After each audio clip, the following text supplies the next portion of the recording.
आप देख रहे हैं कर्म सिद्धि समाचार, एक सोच एक जुनून। क्या नाम है आपका? मेरा नाम इरफान है और मैं जिला मुजफ्फरपुर उत्तर प्रदेश में जिले में काशी से।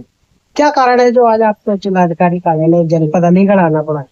आज हम सभी जिलाधिकारी महोदय से मिलने के लिए, उन्हें ज्ञापन देने के लिए आए थे। और समस्या ये थी कि जनगणना में बहुत सी जो जनगणना चल रही है उसमें ड्यूटियां लग रही हैं, बहुत सारी विसंगतियां दी गई हैं। इसमें गर्भवती महिलाएं हैं, उनकी ड्यूटी लगा दी गई है, विकलांग हैं, उनकी ड्यूटी लगा दी गई है, गंभीर बीमारियों से ग्रसित हैं, उनकी ड्यूटी लगा दी गई है। और जो ऐसे भी ड्यूटी लगाई गई है कि जो खैर में, गोंडा में और गंगेरी में, बिजौली, अतरौली में पोस्टेड हैं, दूरस्थ ब्लॉकों में पोस्टेड हैं लोग, उनकी ड्यूटियां लगभग 40 से 50 किलोमीटर दूर नगर क्षेत्र में आके लगा दी गई हैं।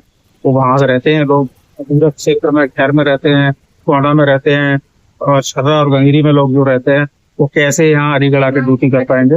तो इन समस्याओं के संदर्भ में हमें जिलाधिकारी महोदय से मिलना था और उनको ज्ञापन दिया था।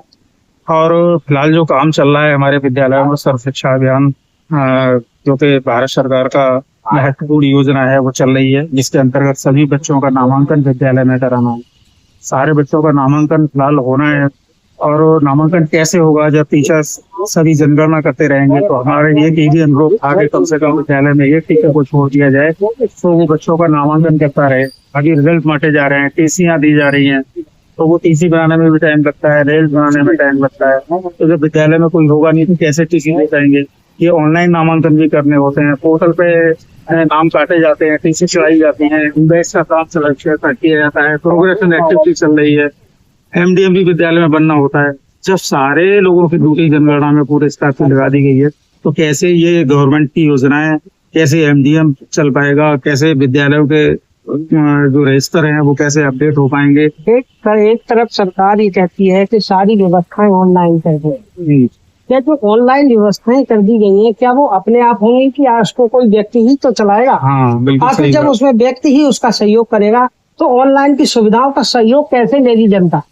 जब वो आप ऑनलाइन तो सारी चीजों को कर रहे हो, लेकिन उन्हें चलाने के लिए, ऑनलाइन करने के लिए कम से कम संसाधन तो उपलब्ध कराओ। स्कूलों में ऑनलाइन करने वाले कुछ क्लर्क वगैरह उपलब्ध कराओ, वो कोई नहीं है। सारे काम टीचर्स को करने होते हैं, टीचर्स को भी आपने जनगणना में लगा दिया, तो उन कामों के लिए कैसे ऑनलाइन किया जाएगा?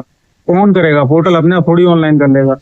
बच्चों का यूपीएस पे प्रोग्रेशन होना है, सारे बच्चों का प्रोग्रेशन करने में टीचर लगे हुए हैं। बच्चों का नवीन नामांकन होता है तो हर एक बच्चे का पूरा फॉर्म ऑनलाइन भरा जाता है। किसी बच्चे का नाम काटना होता है तो पूरा ऑनलाइन नाम काटा जाता है, ऑफलाइन भी काटा जाता है, प्रवेश रजिस्टर भी बनाया जाता है, बच्चों की उपस्थितियां भी लगाई जाती हैं, डेली उपस्थिति लगती है, सारे उपस्थिति रजिस्टर के फोटो भी अपलोड करने होते हैं, एमडीएम की उपस्थिति लगती है, वो भी उपस्थिति अपलोड करनी होती है। लेकिन सारा स्टाफ उन्होंने लगा दिया है। और अभी ऐसे टाइम में जो प्राइवेट विद्यालय हैं वो सारे नामांकन कर लेंगे और हमारे जो परिषदीय विद्यालय हैं उनसे उनकी छात्र संख्या लगातार गिरती जा रही है। और लगता है कि यदि ऐसे ही चलता रहा, अभी SIR चलता रहा, उसमें बहुत शिक्षा की दुर्गति हुई, अध्यापन कार्य शिक्षक नहीं कर पाए, शिक्षक गैर शैक्षणिक कार्यों में लगे रहे। जब गैर शैक्षणिक कार्य लगातार शिक्षक करते रहेंगे तो फिर शिक्षण कौन करेगा? तो ये गंभीर मुद्दा है, यहाँ गवर्नमेंट को सोचने की जरूरत है। इसी का हमें अनुरोध करना था। ADM साहब से मिले हम, उनसे भी हमने कहा कि सर कम से कम विद्यालय में एक टीचर किसी को छोड़ दीजिए, इससे विद्यालय की व्यवस्थाओं को बनाने के लिए कम से कम वो बना रहे। किसी विद्यालय में 300-400 बच्चे हैं और वहाँ कोई टीचर नहीं है, सारे टीचर चले गए तो इस विद्यालय का आप सोचिए क्या। मैंने आपको क्या आश्वासन? उन्होंने कहा है कि कुछ विसंगतियां रही हैं और हम प्रयास करेंगे और कोशिश कर रहे हैं, इतना ही कहा है। लेकिन लगता नहीं इस तरह से वो कह रहे थे, और कहते हैं वो करते हैं तो हमें बहुत अच्छा लगेगा कि विद्यालयों में कम से कम एक टीचर छोड़ दे, जिससे छोड़ देते हैं तो फिर वो बच्चे खाद्यान्न एमडीएम भी खा सकते हैं, थोड़ा बहुत उनको बताया भी जा सकता है, नामांकन भी वो कर सकता है, कोई टीचर रहता है स्कूल में तो ये बहुत जरूरी है। फिलहाल ये बहुत संवेदनशील समय है, अप्रैल का महीना बहुत संवेदनशील होता है क्योंकि इसी समय पर ये सारे काम होते हैं। और इसी महीने में बच्चे चले गए तो फिर वो वापस नहीं आने वाले, कोई सी दूसरे स्कूल में एडमिशन लेते हैं वापस नहीं आने वाले। तो हमारी छात्र संख्या गिरेगी, लेकिन इसका ठीकरा भी हम टीचरों को ही छोड़ा जाएगा कि भाई इन लोगों ने कुछ नहीं किया, इसलिए नामांकन गिर गया। फिर स्कूलों को मर्ज करके फिर बंद कर देते हैं, स्कूलों को खत्म कर रहे हैं। तो लगता है कि बेसिक को खत्म करने की एक साजिश चल रही है, ऐसा महसूस होता है। हम ध्यान आकर्षित करना चाहेंगे मीडिया के माध्यम से कि जो गरीब के बच्चे हमारे विद्यालयों में पढ़ते हैं उनके लिए सरकार को सोचना चाहिए, शासन प्रशासन को सोचना चाहिए और हम नहीं चाहते कि जनगणना में वृद्धि पड़े, लेकिन जनगणना भी हो और हमारे विद्यालय भी सुचारू रूप से चले। हमारी यही आप क्या कहना चाहेंगे? मैं यही कहना चाहूंगा, मैं सब तरह कंप्यूटर स्कूल बड़का चंदोद से हूँ। जहाँ ये ड्यूटी लगनी है, ड्यूटी लगाई जाए, अन्य जगह पर न भेजा जाए। तो शिक्षक ऐसे हैं जो हमारे साथ खड़े हुए हैं और जिलाधिकारी कार्यालय जनपद अलीगढ़ में आज कुछ ज्ञापन देने आए थे। पूछते हैं कि आखिर इस ज्ञापन का मुद्दा क्या था और ज्ञापन देने के क्या कारण थे जो टीचरों को अब ज्ञापन देने पड़ने की जरूरत हो गई। तो आइए पूछते हैं कि मामला क्या है। क्या नाम है आपका? मेरा नाम डॉक्टर प्रशांत शर्मा है। मैं उत्तर प्रदेश के जूनियर हाई स्कूल शिक्षक संघ का राष्ट्रीय उपाध्यक्ष एवं जिलाध्यक्ष हूँ। आज यहाँ पर हम जिलाधिकारी महोदय को यहाँ पर ज्ञापन देने आए थे। तो जनगणना में हमारे शिक्षकों को जो प्रताड़ित किया जा रहा है, जिनके मान सम्मान से खिलवाड़ किया जा रहा है, जिनसे अभद्रता की जा रही है, हमारी गर्भवती महिलाओं की ड्यूटी, दिव्यांगों की ड्यूटी नहीं काटी जा रही है। एक शिक्षक जो खैर में रहता है उसकी ड्यूटी नगर निगम में अलीगढ़ में डाल दी गई है।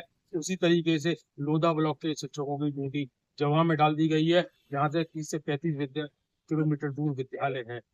ये बहुत ही निराशाजनक विषय है कि हमारे शिक्षकों को प्रताड़ित किया जा रहा है। ये तो हम एक कहावत भी है कि गुरु गोविंद दो खड़े काके लागू पाए, बलिहारी गुरु आपने गोविंद जी को बताए। यहाँ पर ये इसका बिल्कुल उल्टा हो रहा है।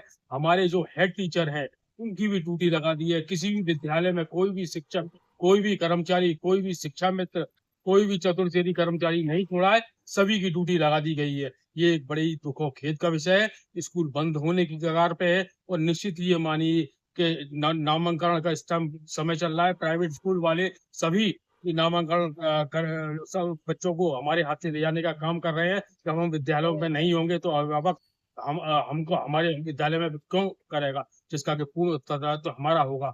उसके बावजूद भी सारे स्कूलों में सारे हेड टीचरों की सभी की ड्यूटी लगा दी गई है, जो कि बड़े दुर्भाग्यपूर्ण है। हमारे सारे स्कूल बंद किए जा रहे हैं। मैं तो यहाँ पर यही कहूंगा कि जब से जुल्म करेगा, सत्ता के गलियारों से चप्पा चप्पा गूंज उठेगा इंकलाब के नारों से। आखिर कारण क्या है जो लगातार शिक्षकों को शिक्षा देने में दिक्कत आ रही है? अनावश्यक लागों का होना भी पाया जा रहा है, कुछ ऑनलाइन प्रक्रियाएं भी हो गई हैं। इस विषय में आप क्या कहना चाहते हैं? शासन और प्रशासन को केवल और केवल शिक्षक दिखता है, क्योंकि एक अर्ध शासकीय जो कर्मचारी है वो शिक्षक है। इसकी 4.5 से 5 लाख पूरी संख्या पूरे प्रदेश में है। इतनी बड़ी संख्या हम लोगों की है कि कोई भी काम हम जो कि शासन द्वारा या प्रशासन द्वारा नहीं किया जाता है। जैसे पहले एक स्वेटर वितरण का पुतला आया था, तो सभी भी शिक्षकों ने सफल बनाया। उससे पहले 2021 में चुनाव आए, जिला पंचायती चुनाव आए, उसको भी शिक्षकों ने अपनी कुर्बानी देकर संपन्न कराया। उसी तरह से ये जनगणना, चुनाव ड्यूटी, कोई भी जितने भी गैर सच्चे कार्य हैं वो सभी शिक्षकों से कराए जा रहे हैं। बस केवल पढ़ाने का नाम पर हम शिक्षकों को बिल्कुल विद्यालयों में नहीं रहने दिया जाता और हमको वो ये समझ लीजिए ये सारे गैर सच्चे कार्य हम लोगों के लिए छोड़ दिए गए हैं। और इस पर ना प्रशासन सुनने को तैयार है, ना ही इस पर जो है शासन सुनने को तैयार है।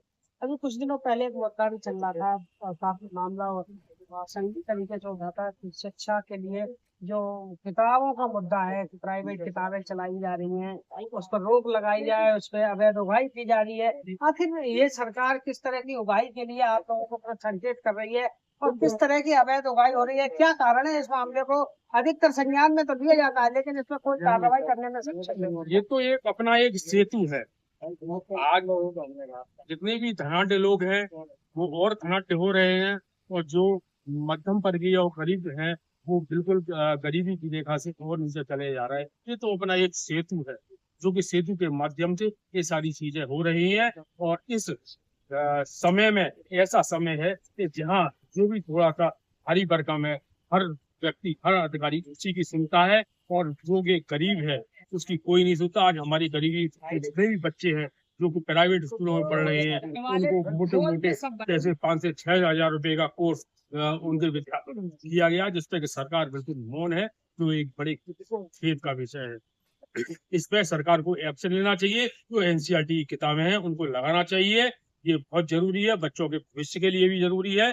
और ये बच्चों का भविष्य जब ये अच्छी किताबों को, अच्छे राइटरों की किताबों को पढ़ेंगे तो निश्चित ही देश देश का भविष्य और बच्चों का भविष्य। क्या एनसीईआरटी की किताबों की शॉर्ट चल रही है, इस वजह से ये विवाद चल रहा है? तो ये तो शासन को पहले देखना चाहिए था कि हमको एनसीईआरटी की किताबें लगानी है तो उनकी उपलब्धता कराई जाए। जब उन्होंने नहीं देखा तभी तो प्राइवेट स्कूल अपनी मनमानी कर रहे हैं। अब जो आज आप जिलाधिकारी को ज्ञापन देने आए, आप काफी समय से कलेक्ट्रेट में मौजूद थे जनपद के अंदर। जिलाधिकारी कार्यालय महोदय अपने ऑफिस से निकलते हैं, आपके ज्ञापन की उम्मीद थी, तो आपको लगभग आधा 1 किलोमीटर तक दौड़ना पड़ा, क्या मामला है? देखिए, जिलाधिकारी अभी हमारे नए आए हैं, वो अभी शायद शिक्षकों की पीड़ा को यहाँ नहीं समझ पाए हैं। जिस दिन वो शिक्षकों की पीड़ा को समझेंगे, निश्चित तौर वो शिक्षकों के साथ में खड़े होंगे। और हम यही उनसे आशा करते हैं कि हमारे अलीगढ़ जनपद में जब हमारे मुखिया के रूप में आए हैं तो निश्चित ही हमारे सर पर हाथ रखकर, इन गुरुओं का सम्मान रखकर हम सबों की पीड़ा को काटने का। देखिए, लगातार हम आपसे बता रहे हैं, जो हमारे साथ में शिक्षक हैं लगातार पीड़ा से ग्रस्त है। अब इनका काम शिक्षा देने का था, लेकिन उसमें जो अतिरिक्त वर्जन या जो अतिरिक्त बोझ लादा गया है वो इस तरह का है कि शिक्षा को देने में ये असमर्थ है। क्योंकि जब शिक्षक को स्कूल में ही नहीं रहने दिया जाएगा तो विद्यार्थियों को शिक्षा कहाँ से दी जाएगी? कुल मिलाकर उनकी कहीं जनगणना में ड्यूटी लगा दी जाती है, कहीं चुनाव में ड्यूटी लगाई जा देती है। क्या आखिर इनको शिक्षा के अलावा अतिरिक्त और कितने कार्य दिए जाएंगे, ये कहना बड़ा मुश्किल है। हकीकत ये भी है कि जब शिक्षक बाहर रहेगा, फील्ड में रहेगा, तो शिक्षक किस तरह से अपने विद्यार्थियों को शिक्षा दे पाए। अब तक जो आने वाले समय में अगर यही हालात रहे तो शिक्षा की एक तरह से गोली लगा दी गई सरकारों। अब शिक्षक स्वयं में अपने ज्ञापन देने के लिए घूम रहे हैं, क्योंकि कुछ विकलांग शिक्षक हैं, कुछ विकलांग महिलाएं हैं जिनकी ड्यूटी चुनाव के लिए लगा दी गई, बीएलओ के लिए लगा दी गई। अब स्थिति ये है कि उनको 35-40 किलोमीटर दूरी पर जो ड्यूटी लगाई जाती है, उस ड्यूटी तक जाने के लिए विकलांग को सबसे पहली बात है कि लाइसेंस नहीं दिया जाता गाड़ी चलाने के लिए। स्कूटी मोटरसाइकिल नहीं चला सकते, लेकिन उसके बाद भी उनको जो है मजबूरन इतनी दूर ड्यूटी के लिए जाना पड़ता है। और वो किस तरह से अपनी ड्यूटी को निभा पाएंगे और किस तरह से उस समस्या का समाधान करेंगे? आखिर कई ऐसी समस्याएं हैं जो शिक्षकों के साथ शोषण किया जा रहा है। अब उस शोषण को दूर करने के लिए सरकार कितना सक्षम हो पाएगी या नहीं हो पाएगी, या लगातार शिक्षक अपनी आवाज उठाते रहेंगे, सरकार किस तरह से उनको निपटाने में सफल होगी? कैमरामैन सहयोगी के साथ हुसैन सक्सेना, कर समाचार, अलीगढ़।